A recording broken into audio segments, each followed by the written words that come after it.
खुदा मुझे ताकत देगा और मैं किसी और बड़े प्लेटफॉर्म पे जाऊंगा तो सबसे पहले उस नजीब के लिए आवाज उठाऊंगा। और आज यहाँ फख्र से खड़ा हूँ, शर्मिंदा नहीं हूँ कि जब पार्लियामेंट में मैंने अपनी पहली स्पीच की तो उस पहली स्पीच पे जब मुझे 3 मिनट का टाइम मिला राज्यसभा में बोलने के लिए तो मैंने सबसे पहले नजीब की माँ के आंसुओं के लिए आवाज उठाई, मैंने जामिया के लिए आवाज उठाई, मैंने अलीगढ़ यूनिवर्सिटी के लिए आवाज उठाई, मैंने इलाहाबाद यूनिवर्सिटी के लिए आवाज उठाई, मैंने स्टूडेंट्स की बढ़ी हुई फीस के लिए आवाज उठाई। मैं चुप नहीं रहा। वसीम मलिक साहब का जो शेर है कि मैं इसलिए जिंदा हूँ कि मैं बोल रहा हूँ, दुनिया किसी गूंगे की कहानी नहीं लिखती। मैं कोशिश कर रहा हूँ कि मैं बोलूं, चाहे तलवार की नोक पे चल के बोलना हो या फिर बिछे हुए फूलों पे चल के बोलना हो, लेकिन बोलूं। तब मैं ये नज़्म, मुझे कुछ दोस्तों का हुक्म है, हन्नान साहब का हुक्म है, तो मैं पूरा कर देता हूँ कि सुना था कि बेहद सुनहरी है दिल्ली, समंदर सी खामोश गहरी है दिल्ली। मैंने जो कुछ कहा, शायद अच्छा कहा, बुरा कहा। जब मैं मुशायरों में था तो मेरे शायर दोस्त कहते थे, नदीम भाई कि जो तुम पढ़ते हो ये शायरी नहीं है, मरोगे तो किताबों में नहीं पढ़ाए जाओगे। तब मैं बड़े यकीन से उनसे कहता था कि हो सकता है मैं मरने के बाद किताबों में ना पढ़ाया जाऊं, लेकिन मुझे पूरा यकीन है कि मैं जीते जी इंकलाब जरूर पैदा कर जाऊंगा। वो यकीन खुदा ने, उस यकीन, वो ख्वाब नहीं था, वो यकीन था, लेकिन उस यकीन को ताबीर में बदला। मैं ये नज़्म आपके सामने रख रहा हूँ। सुना था कि बेहद सुनहरी है दिल्ली, समंदर सी खामोश गहरी है दिल्ली। सुना था कि बेहद सुनहरी है दिल्ली, समंदर सी खामोश गहरी है दिल्ली।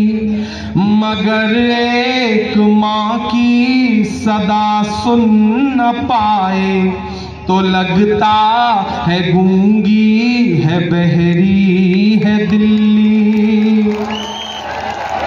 सुना था कि बेहद सुनहरी है दिल्ली, समंदर सी खामोश गहरी है दिल्ली।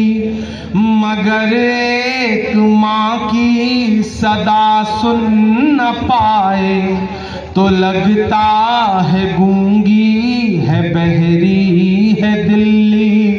वो आंखों में अश्कों का दरिया समेटे, वो उम्मीद का एक नजरिया समेटे। यहाँ कह रही है, वहाँ कह रही है, तड़प करके ये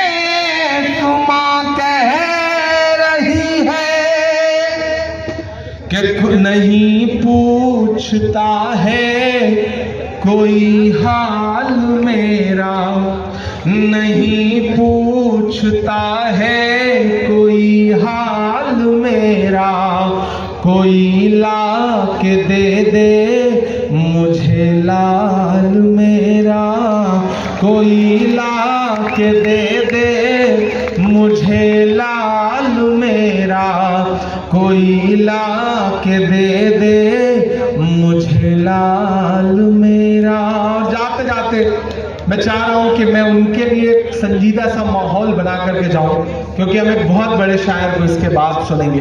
मैं नहीं चाहता कि अफरा तफरी में अच्छी शायरी आपसे मिस हो जाए। मैं जाते जाते एक नज्म का बस एक बंद सुना करके आपसे विदा लूंगा। आप बहुत अच्छा सुन रहे हैं, बहुत मोहब्बत से सुन रहे हैं। मैं वो नज्म आपको सुनाता हूँ। बहुत शुक्रिया, बहुत शुक्रिया। कि मौत बरसी है अस्पतालों पे और हैवानियां के किस्से हैं। कोई दाद नहीं चाहिए मुझे। अगले 2.5 मिनट आपकी खामोशी और अगर पलकें नम हो जाए तो मुझे महसूस हो कि आपकी पलकें नम हुई हैं, क्योंकि मेरी पलकें कई बार नम हुई इसे कहते हुए। मैं पढ़ता हूं कि मौत बरसी है अस्पतालों पे और हैवानियात के किस्से हैं, एक बस्ती है उजड़ी उजड़ी सी, उसकी वीरानियां के किस्से हैं। मुझे लगता है कि दुनिया में किससे शिकायत करूं, किसके सामने रोऊं, कहां गिड़गिड़ाऊं। जब बेबसी का आलम होता है ना तो लगता है कि उससे शिकायत की जाए, उससे बात कही जाए। वो जब 70 माओं से ज्यादा मोहब्बत करता है तो उससे शिकायत तो की जा सकती है ना। तो मैं वो शिकायत कर रहा हूं कि मौत बरसी है अस्पतालों पे और हैवानियात के किस्से हैं, एक बस्ती है उजड़ी उजड़ी सी, उसकी वीरानियात के किस्से हैं। सारे आलम के हुक्मरान तुझसे, सारे आलम के हुक्मरान तुझसे कह रही है ये एक माँ तुझसे, मर गया जिसका लाल सोते हुए,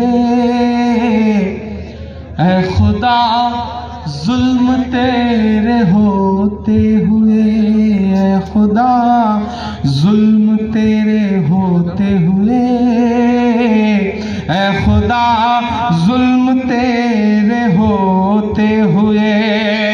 सारे आलम के हुक्मरान तुझसे कह रही है ये एक माँ तुझसे, अपने बच्चे की लाश ढोते हुए, ऐ खुदा जुल्म तेरे होते हुए। देखती है वो सूनी आंखों से सारी दुनिया जहान की चुप्पी, देखती है वो सूनी आंखों से सारी दुनिया जहान की चुप्पी। जालिमों से कोई उम्मीद नहीं, हाँ मगर आसमान की चुप्पी। देखती है वो सूनी आंखों से सारी दुनिया जहान की चुप्पी।